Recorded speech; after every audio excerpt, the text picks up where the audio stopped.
Té la paraula per la rèplica l'il·lustre senyor diputat. Jo, senyor Mas, estava aquí en el ple de Salut on segurament hauria d'haver estat vostè i el seu govern mirant de solucionar els conflictes a la nostra sanitat pública. Miri, vostè, senyor president, hauria de fer una reflexió, alguna autocrítica, ja que també hauria d'aprofitar perquè no tot ho fa vostè bé.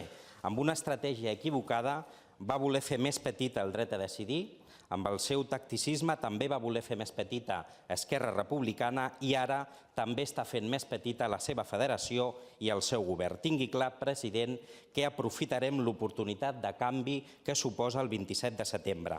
L'autèntica ruptura, senyor Mas, serà la d'un inici constituent que trenqui amb el règim bipartidista del qual vostè també forma part, perquè les seves plebiscitàries ja no convencen. Ni convencen els qui van votar pel canvi a molts ajuntaments, ni convencen els qui es manifesten cada dia als carrers, ni convencen els qui van omplir la plaça de Sant Jaume esperançats pel canvi també a Barcelona.